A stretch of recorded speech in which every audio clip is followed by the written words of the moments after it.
I'm Eric Loy, and welcome to Eric Loy Interviews. On this podcast, we talk with folks from the VTuber community on their channels, their talents, their stories, where they come from, and their plans for the future. We are joined by the Manliest Nerd. Hi. Hello, Eric. How are you? I'm doing great. If you could, please introduce yourself to everybody. Hello, I am Manliest Nerd, the goofy history Deinonychus. I do a lot of stuff, mostly history concentrated, but I do a lot more than just that. Yeah, I love history. A lot of different things of history, and things like alternative histories, and I'll find myself in downtimes at work looking up histories of things when I've got downtime. But how much I mean, obviously you're beyond a history buff. How much does history mean to you? Well, I'm currently in college, actually working on getting a full-on history degree. So it means it's a big part of my life, honestly. So what do you like what era of history do you like the best? I generally go for medieval stuff the most, but I don't think there isn't anything I tend to avoid. Like there's stuff that I am more interested in than another, but honestly, I think most pretty much anywhere you can find some sort of story worth telling. Yeah, that's absolutely true, and that's kind of what I'm doing with this. I think that VTubers have a story worth telling, so we try to do that on these interviews. But it's just. Was that something that you caught your interest early on, reading through a history book, or just kind of naturally? Maybe not early on, but when I was a kid, I had sort of a slight interest in it, and then it kind of grew as I got older and older. And then just, I was college age, and I was like, what should I do? And I was like, let's do this. Yeah. This has always been fun. It's always been nice. It's always been interesting to me. Because it's such a broad field. So, there's always still more to learn. So it never really gets boring. Yeah. Is it foreign history, American history? If it's medieval, it's going to be foreign history, obviously.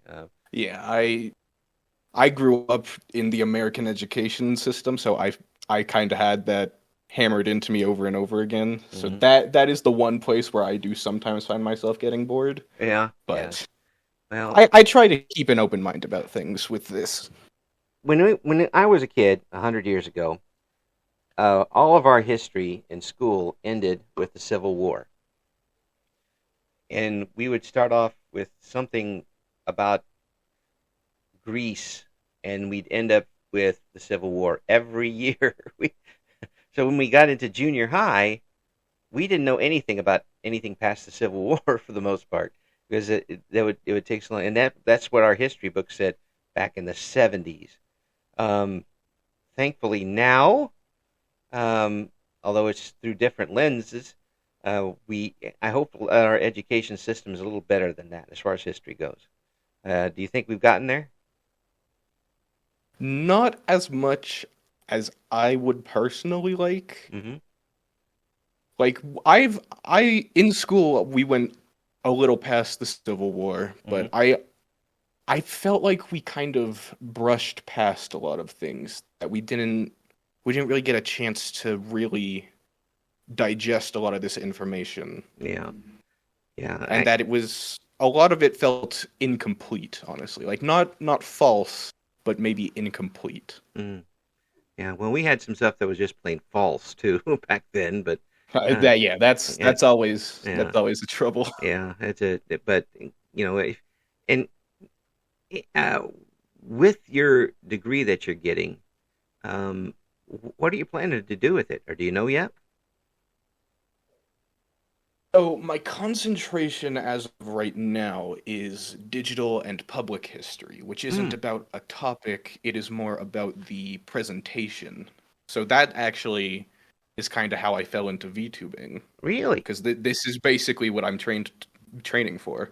Excellent. That's wonderful. Yeah. Because again, having that access for everybody to access and not only just doing that, but having it correctly there to access for people, because there's plenty of stuff that ain't correct out there. Um, well, is an excellent field, and I commend you for that, because it's so important for everybody to get the right idea of what we've gone through already, and not repeat most of it. Exactly, Yeah. exactly. So you got started with VTubing because of this, or were you already interested in VTubers before you did? I was always pretty interested in the sort of online content creation sort of thing, Mm-hmm. but then sort of as things were falling into place is really when the big VTuber boom happened. Right. And I was like, this is awesome. I want to try this and see if this goes somewhere, and it has so far. Mm-hmm. I mean, maybe not gone somewhere in terms of viewership, but definitely gone somewhere in terms of my enjoyment. Yeah. Well, I mean, it's your enjoyment first. And if you're not enjoying what you're doing, then do something else. But Yeah, yeah. there are folks who have really enjoyed. I've really enjoyed watching, who are uh, folks who actually teach as they go, with not just history but other types of things as well. And there's the fact that there is room in this platform for something like that, gives me a little bit of hope that maybe people will start learning through it as well. Um, the type of things that you do on stream or what? So, admittedly, I haven't been the best about this on stream. I'm trying to implement some new ideas I've had Mm-hmm. and just some stuff I've picked up from watching other people. And so I'm trying to get better at it Mm-hmm. because I've admittedly not been very good at it. Well, what types of stuff are you doing right now online? So right now what I'm trying to do is I'm going to start trying to begin a lot of my gaming streams with a sort of lesson on a topic that somehow connects to the game so that one thing I'm trying to do is I'm trying to connect the learning to like games and stuff because that if you can make it fun for people and like connect it to their favorite games, not only are you going to retain their interest, but they're more likely to remember it. And it's just more fun for me as a creator and an educator to do it that way. Oh yeah, So like it's brilliant actually. so you know, Yeah. because then maybe if after the lesson they'll see something in the game and then they'll start wondering about something and then they can ask me about it and then I can either do my best to answer it or if it's something I don't know, we can try to find out together.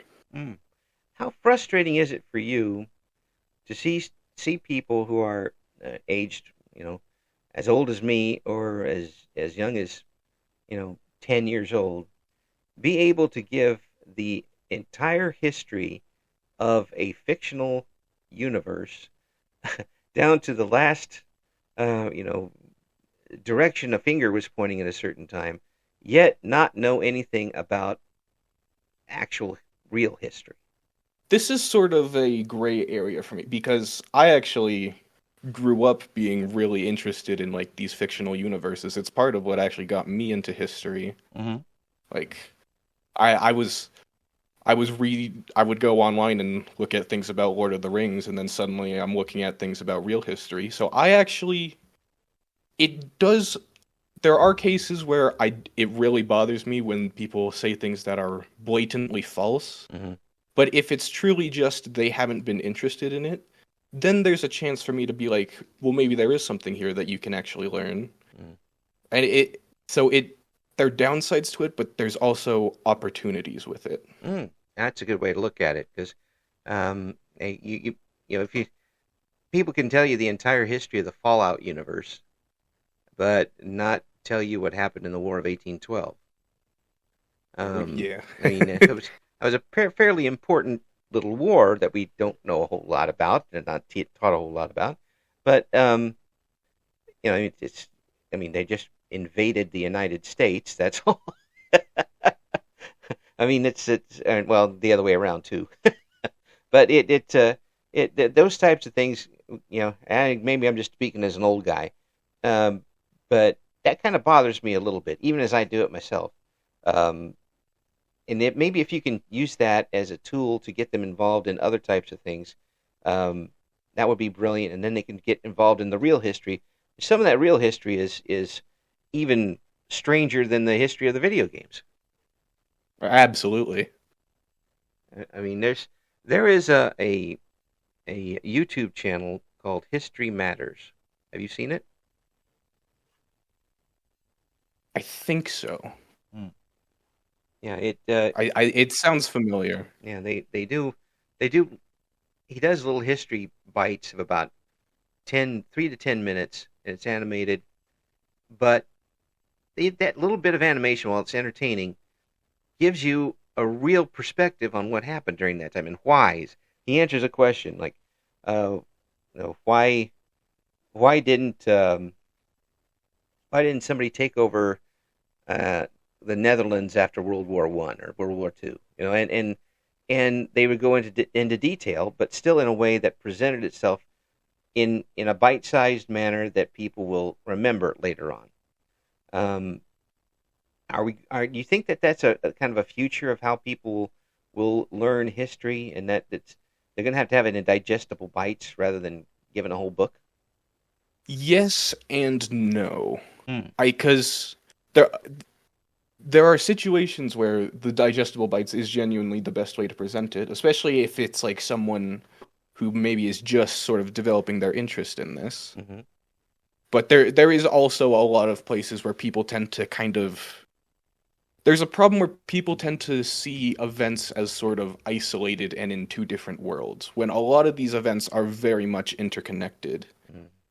And sort of kind of the most important part, honestly, is seeing how these things are connected. Like, how does this sort of lead to this? How does this affect this in the future? Right. What do these past events mean for future events? It. So there is something to be said that maybe they don't go deep enough, but honestly, that's how I at first got into history. And so I do feel that it would be hypocritical for me to now turn around and criticize it and say it's useless. Mm. It sounds like you're a promoter of three-dimensional thinking, which Three-dimensional yeah, that's a good way of putting it, like, actually. wow. There's a lot of people are black, white, left, right, up, down, but that's two-dimensional thinking. Yeah, there's other things. There's a deeper meaning to a lot of things that happen, and deeper reasoning as to why things are happening. Maybe where there was a third option that wasn't taken. There was a reason why. Um, a lot of folks, including myself, could do themselves a lot better with a little more three-dimensional thinking.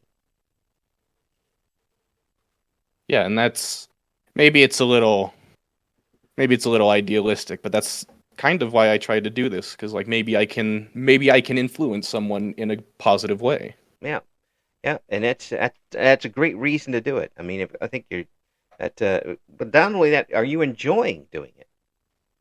I This is one of my favorite things I've honestly ever done. I actually think getting really into VTubing and content creation is one of the best decisions I have ever made for myself. Hmm. As, what is what is the thing that's really drawn you to it after all this time? What really caught you when you first turned on that microphone? So, in person, I am a very shy and reserved individual. Hmm. And there's a lot of people who criticize online sort of creators for kind of having a persona and being inauthentic. But honestly, I I can't claim to speak for other people. But for myself, I actually feel that this allows me to be more of who I am and who I would like to be. It allows me to express myself in a way that actually feels more authentic to me. Yeah, I understand that completely. I think that you get to be more yourself without necessarily showing. Um, you don't have the eyes directly on you, but you still get to be who you are at the same time. Yeah. Yeah, that makes a big difference for a lot of folks, and folks who are a little shyer and reticent to talk to folks get to open up here a little bit just from having an avatar. Um, and folks would say, well, that's malarkey or whatever, but it's the absolute truth. You watch people and they are so very open, more open than they ever would um, going one on one with somebody you don't know, because you don't know everybody who's listening to you or watching you, but you're still open and you're still concentrating on giving them information and talking with them. It's a great medium for that. Hmm. And again, I don't want to say it has no place, but one criticism I have heard with the um sort of the more YouTube, TikTok oriented things is that it feels a lot of times you're more talking at someone, but when I do these things live, Hmm. we can actually there can be a discussion, there can be a dialogue, a back and forth sort of. Oh yeah, yeah, yeah. I agree with you completely. It's very tough to. It's two very different animals. Um, One is you can put on a very polished performance and edited and no stumbles or mistakes, but that can also be very sanitized when it comes out, and people may get that. Oh yeah, it's you put on a show, but when you're live, you don't have those nets, and Yeah. whatever happens happens. I mean, I'm not gonna stay here and say I don't edit these interviews every once in a while, but I do. But I try to keep what we're saying uh, as as much as possible. I might edit when I cough or something, but it's important to have that human part of it in there, because we're seeing everything through even history through humanity's eyes at the time. Yeah. Yeah, History really is about it's about cause and effect, and what it really boils down to is the human experience. mm, So to have the human experience as an active participant in the learning, I think, is invaluable. absolutely. Now, when you're on stream, what type of games do you usually play when you're online? I tend to do more variety. I try to do things that maybe I can connect a lesson to, Hmm. though again, admittedly, I haven't been the best with that. Like this week, because October, I Right. decided let's do a horror game, so I've been playing some Alien Isolation. Sometimes I'll do collabs with people because again, human experience. Right. But yeah, more variety. I really like strategy games a lot, though admittedly I'm not very good at them. Hey, not everybody is good at strategy games. That's how you develop strategies. You try Yep. you try something that doesn't work, you try something else. Or in the case of several people's favorite football teams, they just keep doing the same thing and losing. But it's that's adapt, adopt, and improve, that sort of thing. You learn as you go with these types of things. And what if I were to say your favorite game to draw lessons to? What would that be?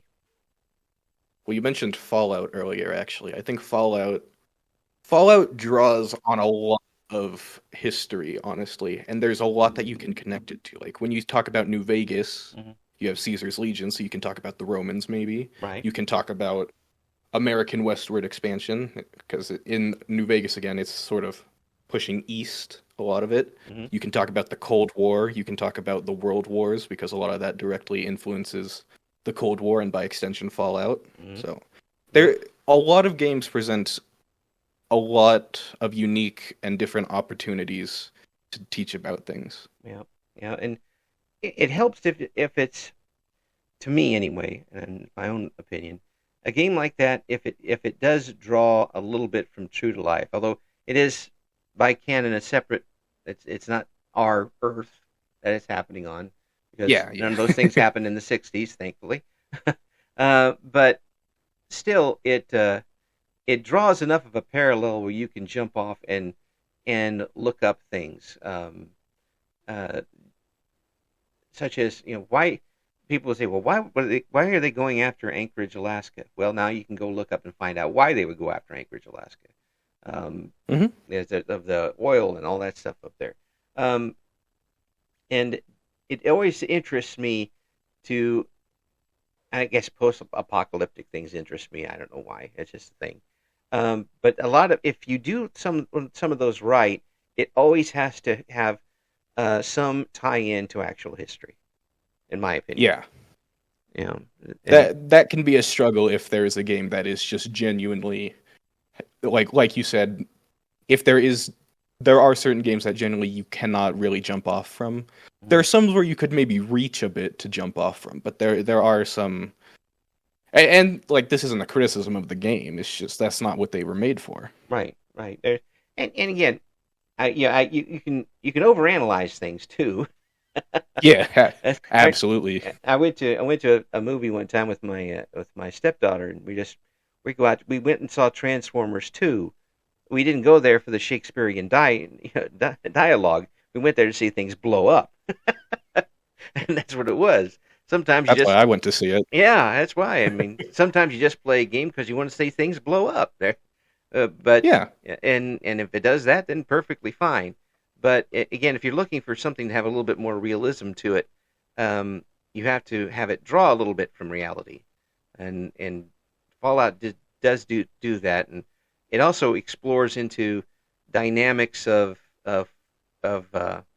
um, civilizations too, yeah, yeah. how they can come together. Even some of the DLCs that they put in there that dive into that a little bit.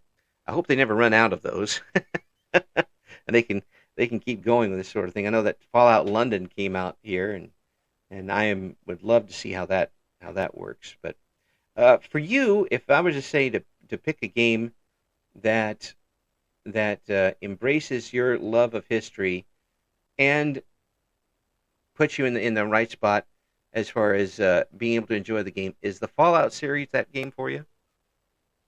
I am going. So I am a massive fanboy of all the Bethesda games. So Uh-huh. I'm actually going to say no, but yes. Ah. But I am going. But my favorite game of all time is actually Elder Scrolls V Skyrim, and Elder Scrolls provides a lot that you could talk about.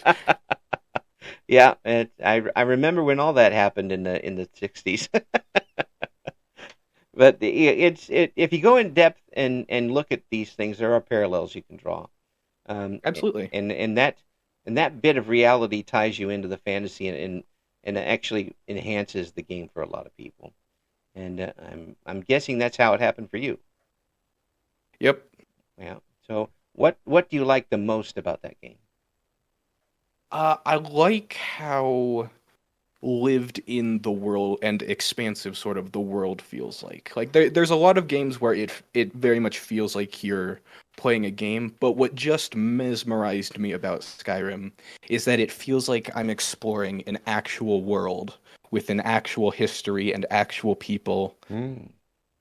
Of course, then sometimes you're taken out of it by the hilarious glitches in that game, but um When the horse takes off and flies, yeah, that's a yeah, yeah. When a giant comes and hits you and it launches you to the moon. yeah. But you know, that's part of the fun. Yeah. Well, I understand what you're saying there. You jump into some games, especially the earlier games, the ones that I grew up on, and it's like, here's your world, go. Exactly. Yeah, it's like, oh, there's a city over there. Why is there a city over there? Well, we don't know. Just go to it. This is where you're at. There's no history behind it. It doesn't feel lived in. I think that is a really insightful way uh, to describe this. Is if you jump into a game and it feels lived in, it didn't create itself just because you started it. Hmm. And and I think that's a brilliant way to describe these things. Fallout is the same way. Yeah. Yeah, you there's plenty of history, and it didn't start with you. Uh, Yeah. of course, you're going to make history, but then that's a different story. Unless you run into too many death claws, in which case you're just going to be eaten, which Well, yes. happens to me a lot in Fallout. Um, It's a rite of passage in Fallout, honestly. oh yeah, it is. It's even on Fallout in the early Fallout 1 and 2. It's a rite of passage. You If you don't do it right, the death claws will beat you every time. Um, right now, is there a game that you would like to put on and don't have yet, or just haven't had the opportunity to do yet? been really wanting to try out Ghost of Tsushima Okay, explain because that one I to me. that's getting a sequel apparently, but there's a lot of history there. Like, you have the Mongols, you have the samurai, and you have the sort of the birth of the katana from what I've seen. Mm, You have a lot of Japanese history, hmm which you can then connect to Mongolian and Chinese and just greater Asian history. hmm There seems like a lot there, and it just looks like a really fun game. And on top of it, it's got good. It tastes good. Yeah, like That's it. Basically, it's once if you've got a game that's got all that for you, I imagine that is right up your alley. absolutely. Like it if I can use it as a teaching opportunity and it's just on its own enjoyable, that Hmm is absolutely the ideal. has there been a game that you started but was so far out there and so just plain wrong as far as it goes that you just couldn't continue anymore? So I try not to be that sort of internet historian where I'm just like, well, according to the encyclopedia of blah blah blah blah blah, here are all the reasons why that didn't happen. Like I do try to keep in mind that games at the end of the day are supposed to be fun to play Yeah, before anything else. yeah, but Um, there hasn't been one I think that made me stop playing. There was definitely ones where I sort of questioned that decision and it did kind of take me out of it, but never not really to the point that I was like I can't play this anymore. We have to switch. yeah, yeah. it, I the, people could do it if they really wanted to. I bet, Yeah. but They it it, offended. it it very it very much might be that I just have not found that game yet. There's a challenge for everybody listening. See if you can find a game that the manliest nerd will not play because it's so bad. That's the the the fact that you can hang on history, use it as kind of a ladder to build a game from. Um, I would think almost automatically makes it a pretty much realistic to go to start with. If you're basing it on a historical event, then it's very tough to really erase that from your game once you get started. Yeah, that is something that happens a lot, I think, where sort of a game is sort of beholden to history and it kind of exists in its shadow. Hmm So I do try to give games the benefit of the doubt and keep an open mind about it. But there are some times where I'm just like, this is blatantly not what happened. Like I think, for an example, I played the tutorial campaign of Age of Empires 2, which is Yeah, William Wallace, yeah. and that had the Battle of Stirling Bridge as just the Battle of Stirling, and there in fact was not a bridge on the map, despite the fact that there was a bridge there was kind of the most important thing about that battle. And the whole reason And then for the it battle. Yeah, and then it also had Wallace winning the Battle of Falkirk, which is the opposite of what happened. Yeah, that would have changed history a little bit. Definitely. So, did you ever get into that alternative history type stuff? Yes, absolutely. Mm, it is fun. It it's fun to speculate, honestly, Yeah. because when you speculate, it can actually provide a great insight into why things happened. Like, Mhm. here's what maybe would have happened if they did something else. So why didn't they do that? Yeah. Yeah. And you can do that a lot with fairly recent things too. I've always wanted to know because I was alive when this happened. If all the things during Watergate, if Spiro Agnew had still been vice president when Richard Nixon resigned, I mean, surely things would have been a lot different than what came out. Or if one of the folks who tried to assassinate Gerald Ford succeeded. Yeah, because when you think about what happens and why does that happen, if something had changed, it Mm-hmm. gets you thinking about why things happened the way they did. Mm-hmm. It shows you that history is a tree with a lot of branches, and It's so it's all about cause and effect. yeah, And so if you're thinking about alternate history, you're thinking about cause and effect, which I think is great. yeah, and people don't I think, realize how close we were to having Nelson Rockefeller as president. Yeah. I mean, we were, somebody who had a gun that worked away from that, basically, uh, twice in that situation. But it's something to ruminate about, and if you've got something in your head that interests you and keeps you thinking and keeps it going, that to me makes it fun. Yeah. Yeah. I am absolutely a proponent of trying to make it fun. Mm. Yeah. There are some people who are like, well, this should be a serious discussion, and I'm like, there are places for serious discussions, but I think it's my responsibility as the person trying to educate to meet people halfway. I don't want to demand that people have all this foreknowledge or that they treat it a certain way when they come to me. Yeah. Yeah. And everybody's got different ways of different reasons why they're interested in something. Yeah, and Like, people have different ways of learning. yeah, like somebody could take a look at the fall of Alexandria, in which is something that I should look into more because I don't know the exact details. Some folks say, well, how did it happen? Why did it happen? All of this stuff, and look deep into that and look up all the papers and stuff. But what I want to know is, what did we lose? Yeah.